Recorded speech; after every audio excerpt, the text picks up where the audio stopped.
Shalom, shalom ma famille en Christ. J'espère que tout le monde se porte bien dans la paix de Jésus-Christ. Alors ici, de ce côté, tout va bien par la grâce de Dieu et pour sa gloire. Bien-aimé le Seigneur Jésus-Christ, si je viens vers vous en ce jour, c'est tout d'abord pour vous rappeler que Jésus-Christ vous aime.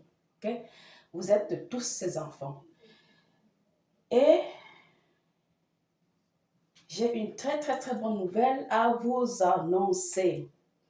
Le moment tant attendu par certains chrétiens est finalement arrivé. Alors en ce jour, je viens vous présenter une autre façon de réparer ses péchés. Une autre façon d'honorer notre Sauveur, Jésus-Christ. À partir de demain, le 16 février, nous commencerons une consécration à Saint Joseph.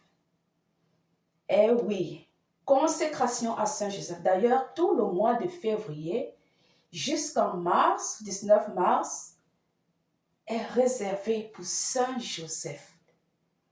Saint Joseph est le père nourricier de Jésus-Christ, notre Sauveur. Saint Joseph est celui-là qui a protégé la Sainte Famille contre les attaques du roi Hérode. Saint Joseph est aussi un exemple pour tous les hommes.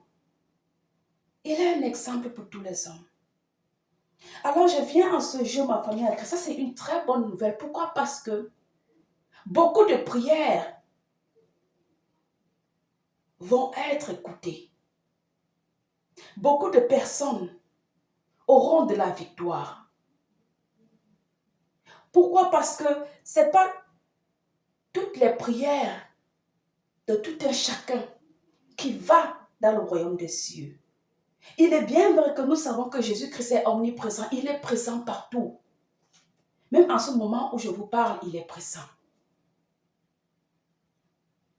Mais il y a aussi un réel fait qui est que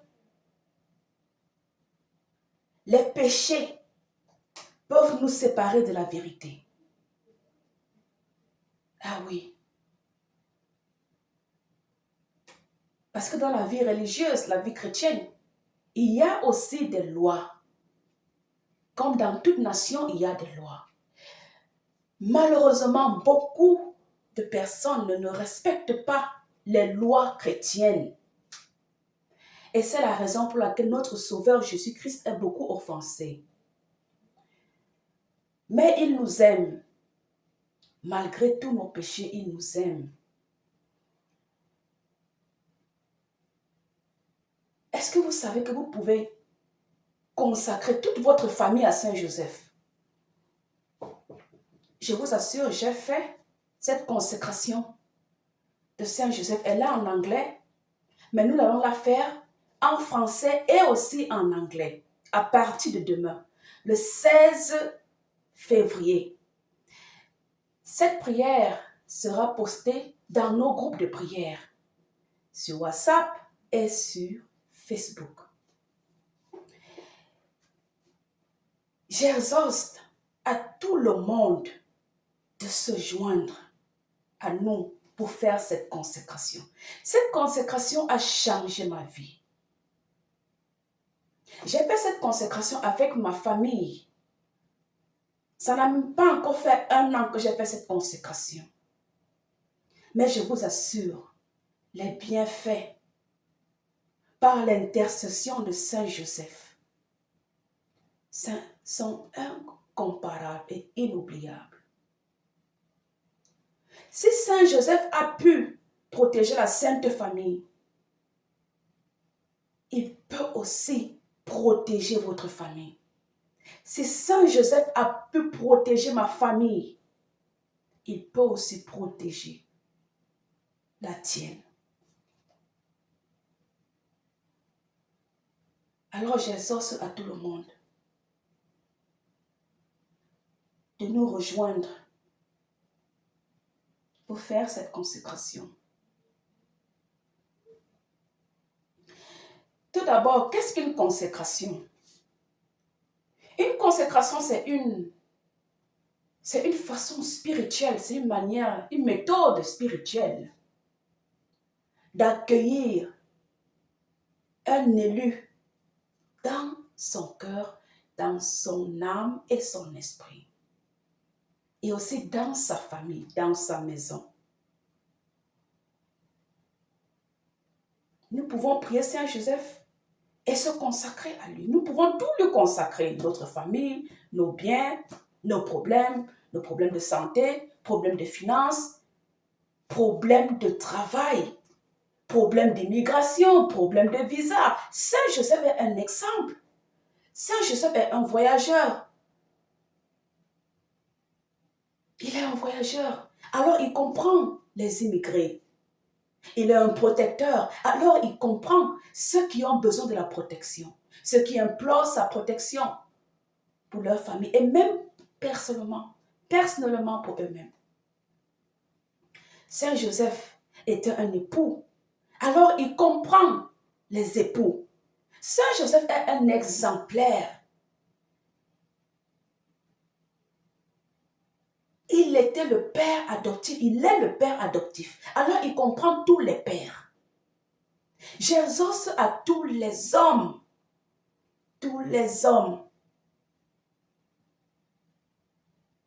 de prier Saint Joseph. Tu as la recherche du travail. Saint Joseph peut intercéder pour toi. Tu as les problèmes d'immigration. Ton passeport est bloqué, ton visa est bloqué. Tu es en attente depuis des années. Saint Joseph peut intercéder pour toi. Tu as des problèmes dans ton foyer. Ta femme ne te respecte pas. Ta femme elle te traite mal.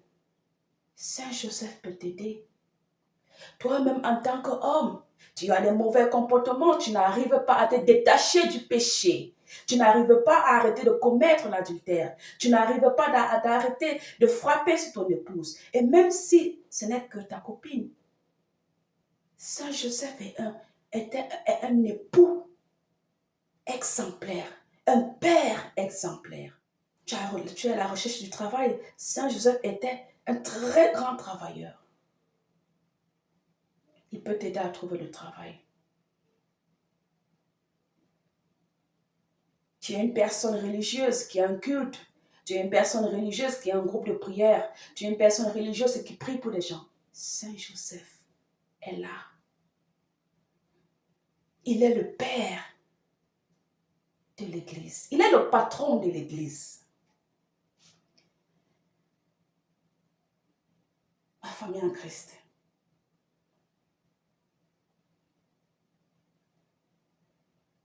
La consécration de Saint Joseph. C'est un acte spirituel qui s'implique à lui faire confiance. À lui faire totalement confiance. Ne pas lui remettre un enfant. Quand je dis remettre, c'est dire parler de cet enfant, peut-être l'enfant qui vous dérange le plus, et laisser l'autre parce qu'il est calme. Non, vous devez consacrer toute votre famille.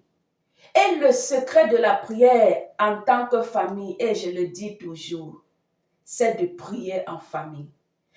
Parce que il y a une bagarre qui se fait pour la famille. L'ennemi n'aime pas voir les familles ensemble. J'exhorte à toutes les familles de prier ensemble. J'exhorte d'ailleurs à tout le monde de faire cette consécration. Couple, vous êtes fatigués de vous chamailler. Vous êtes fatigués de faire des problèmes. Vous êtes fatigués, vous ne vous entendez pas. Vous vous posez des questions. Est-ce que nous sommes un bon couple? Est-ce qu'on devrait même être ensemble? Est-ce que tu es même celui que je devais épouser? Est-ce que tu es même celle que je devais épouser? Consacre-toi à Saint Joseph pendant 33 jours. Consacre ton mariage. Consacre ton travail. Consacre ton business. Consacre ton état de santé. Saint Joseph guérit même les malades. Saint Joseph guérit les malades.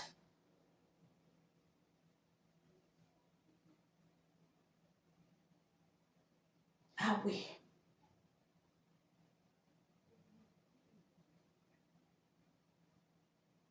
En faisant cette consécration, vous allez recevoir la protection de Saint Joseph. Vous allez recevoir. Parce qu'il est un père.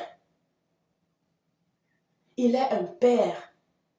Il peut devenir votre père spirituel divin. Il peut devenir votre père spirituel divin. Tu es un homme, depuis des années, tu cherches le travail.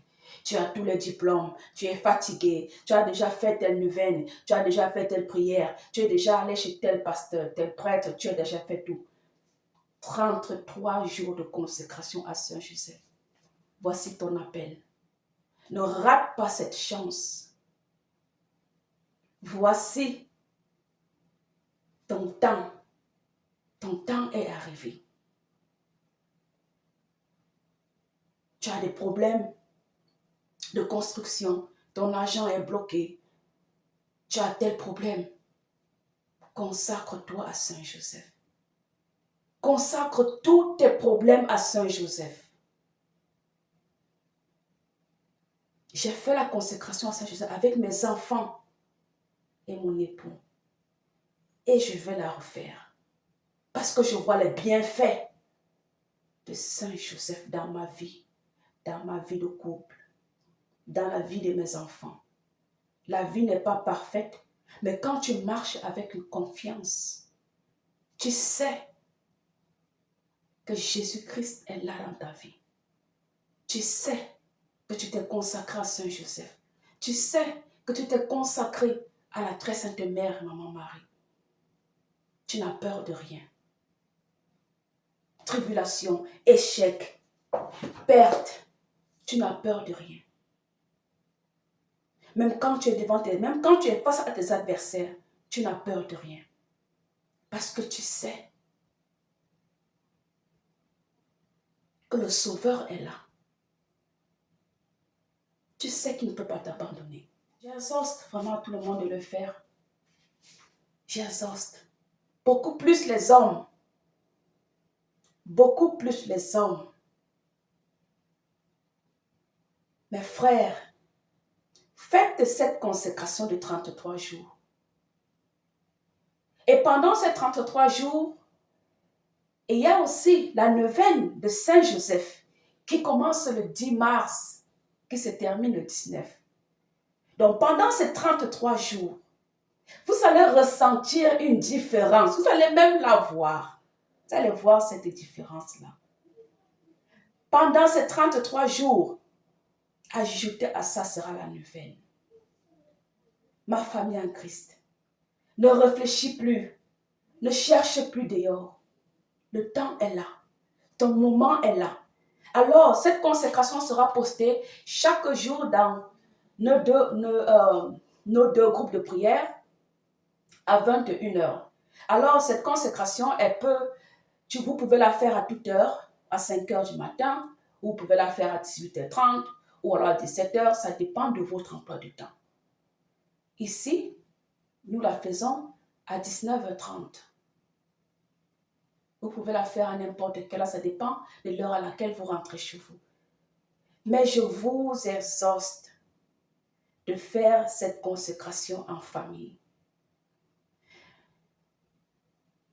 Pourquoi? Parce que quand vous êtes une famille ou alors même un couple n'est pas seulement un couple qui se marie et ensuite ne fait rien ensemble. Beaucoup de couples se marient et c'est tout. Ce n'est que le mariage. Il n'y a pas de prière.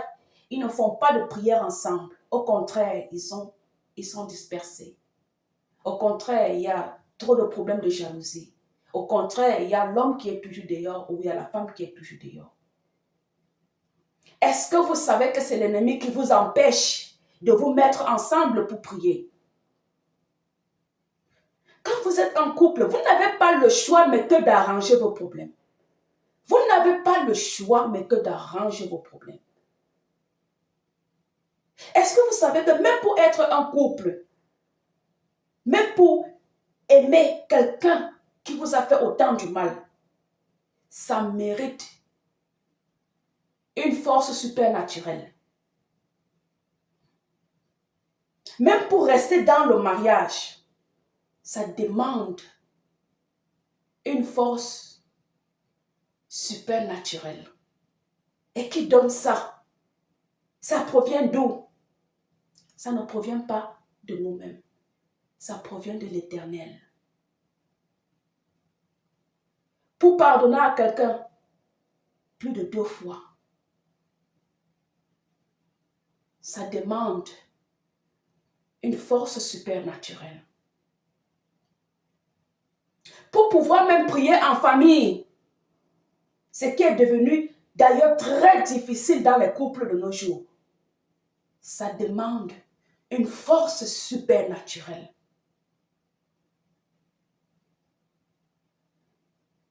J'exhorte à tout le monde de chercher cette force supernaturelle-là. Cette force supernaturelle-là, elle provient de l'Éternel. Il n'y a personne d'autre qui peut vous donner cette force supernaturelle à part le Seigneur Jésus-Christ. Ma famille en Christ,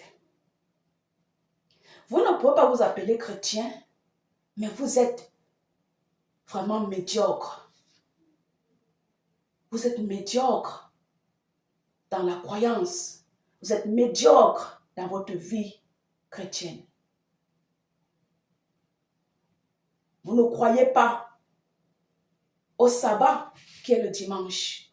Vous ne croyez pas en cette puissance qui est de partir à l'église le dimanche. Vous ne priez pas en famille. Vous voulez rester bloqué sur votre croyance à vous. Vous ne voulez pas essayer de changer un peu la théorie.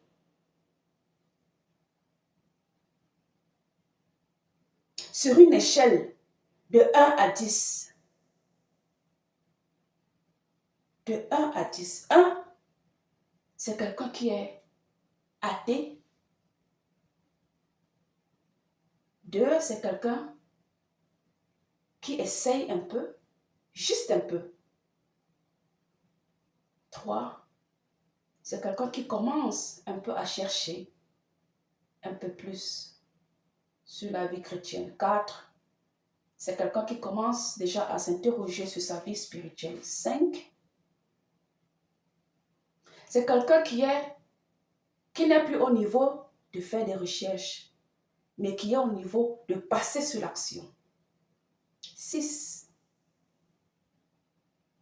c'est quelqu'un qui commence à passer sur l'action, ce qui veut dire qu'il commence à partir à l'église. Même s'il le fait 2 fois par mois, même 3 fois par mois. 7, c'est quelqu'un qui suit la parole. Quelqu'un qui suit la parole. Quelqu'un qui médite la parole. Quelqu'un qui part à l'église. Mais qui ne confesse pas ses péchés. Qui ne croit pas en la confession. 8,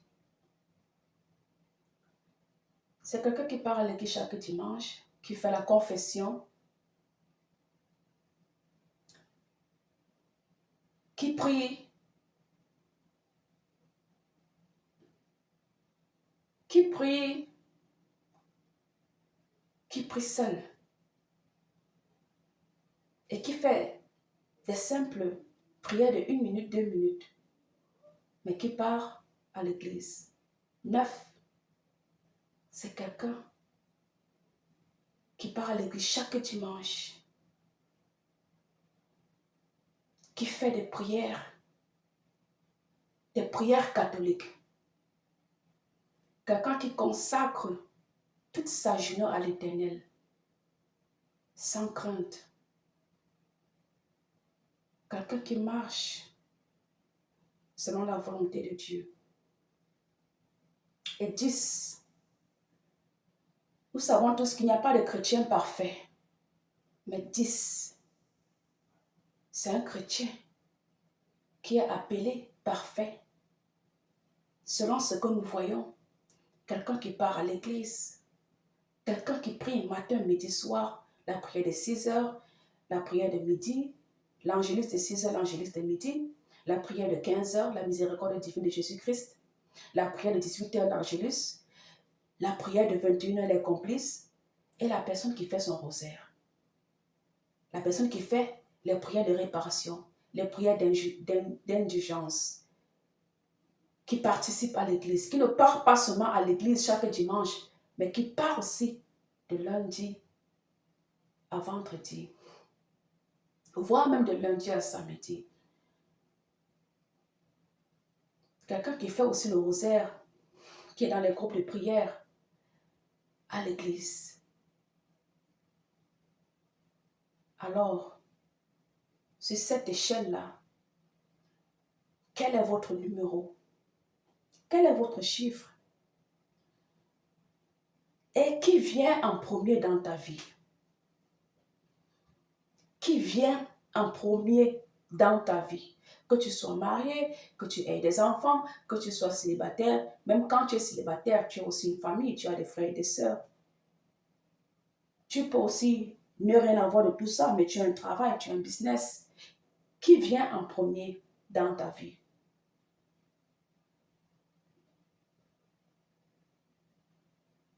C'est ça. Je voudrais juste vous rappeler que l'amour naturel meurt très vite. Je disais tantôt, même pour rester marié, nous avons besoin de recevoir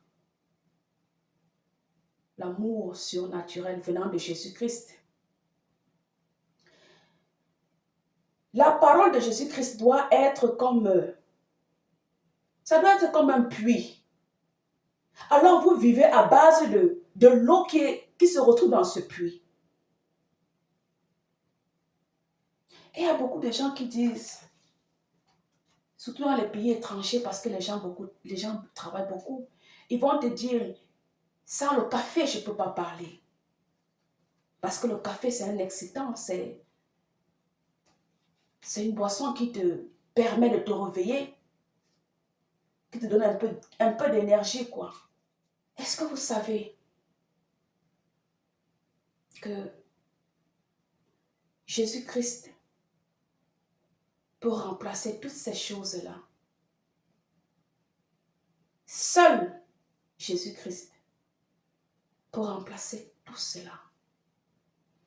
Vous allez vous retrouver où vous allez dire, tant que je n'ai pas encore fait ma prière, je ne peux pas te répondre parce que j'ai besoin de l'esprit du discernement venant de l'Esprit Saint. Tant que je n'ai pas encore invoqué le Saint-Esprit, je ne peux faire aucun choix. Parce que j'ai besoin du Saint-Esprit pour qu'il m'aide à faire ce choix. L'être humain a tendance de vouloir beaucoup se rattacher aux choses du monde. Et ça, c'est parce que nous sommes des êtres humains. Je ne peux pas dire que c'est Dieu qui nous a créés ainsi. Pourquoi là? Parce que là, si je fais cela, ça ferait que je parlerais du nom de Dieu en vain. Dieu nous a tellement aimés qu'il nous a donné la liberté de choix. Certaines personnes oublient qu'ils ont la liberté de choix. On va dire non, c'est Dieu qui a fait ça, c'est Dieu qui a créé comme ça. Dieu nous a créés en image parfaite. Des vrais chrétiens. La seule chose qui a détruit le monde, c'est le péché de Adam et de Ève. Mais en dehors de ça, Dieu nous a créés en son image. En image d'une personne parfaite, d'un esprit saint et parfait. Alors de nos jours, nous laissons notre cerveau devenir une deuxième personne. Parfois on dit c'est ton cerveau qui est ton ennemi. Et ça c'est vrai. Ça arrive d'ailleurs à tout le monde. Est-ce que vous savez aussi que pour accepter toutes les souffrances, toutes les tribulations, les pleurs, les douleurs, les pertes, ça demande une force supernaturelle. Est-ce que vous le saviez? Nous prenons des exemples, beaucoup plus dans les couples. Il y a des couples ici, ils vivent de l'enfer, même étant vivants. La femme vit de l'enfer, ou alors même le mari vit de l'enfer. Mais vous les voyez ensemble. Vous voyez la personne qui est la plus offensée, la plus blessée, elle est toujours là. Vous croyez que c'est de l'amour naturel? C'est supernaturel. Il n'y a que l'Éternel qui peut te faire supporter toutes les tribulations. Il n'y a que l'Éternel. Il est le seul qui peut te faire et me faire supporter toute tribulation. Quand je dis toute tribulation, j'inclus de toutes les tribulations, tout genre de problème, tout genre de souffrance, tout genre de pleurs. Ah oui, chagrin. Et aussi porter la croix, parce que nous savons que porter la croix, c'est porter la croix, c'est très difficile. On ne peut pas la faire seul. Il est important de porter la croix avec la force de Jésus-Christ. Alors, ma famille en Christ, Jésus-Christ, notre Sauveur, nous dit de lui faire confiance. Il nous dit de lui faire confiance. Peu importe qui tu es, il nous dit de lui faire confiance. Alors, bien-aimé en Seigneur Jésus-Christ,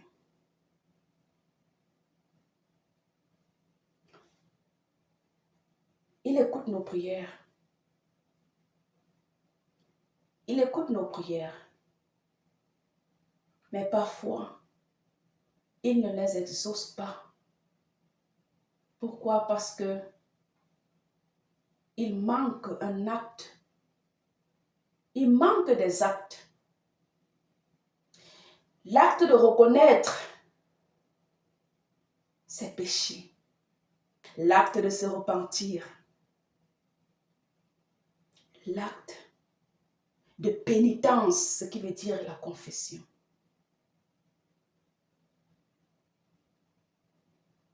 J'exhorte à tout le monde de se retourner vers Jésus-Christ, notre Sauveur. Et sachez que la bataille où tout le monde se trouve, elle ne peut pas se faire seule. Pour vaincre une bataille, peu importe la bataille, elle ne peut pas être vaincue. Nous n'avons pas la puissance que Jésus-Christ a. Nous n'avons pas cette puissance. J'exhorte à tout le monde d'aimer Jésus-Christ de tout votre cœur. Et vous allez voir comment sa miséricorde ne finira jamais dans votre vie. Alors pour conclure, nous allons faire une prière à Saint Joseph. Au nom du Père et du Fils et du Saint-Esprit. Amen. Je vous salue, Joseph, vous que la grâce divine a comblé, le Sauveur a reposé dans vos bras et grandi sous vos yeux. Vous êtes béni entre tous les hommes, et Jésus, l'enfant divin de votre virginale épouse, est béni. Saint Joseph, donné pour Père au Fils de Dieu, priez pour nous dans nos soucis de famille, de santé et de travail, jusqu'à nos derniers jours, et daignez-nous secourir à l'heure de notre mort. Amen.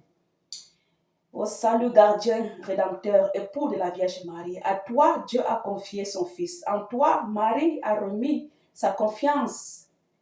Avec toi, le Christ est devenu homme. Ô bienheureux Joseph, montre-toi aussi un Père pour nous et conduis-nous sur le chemin de la vie. Obtiens-nous grâce, miséricorde et courage et défends-nous de tout mal. Gloire au Père, au Fils et au Saint-Esprit, comme il était au commencement, maintenant et toujours dans les siècles des siècles. Amen.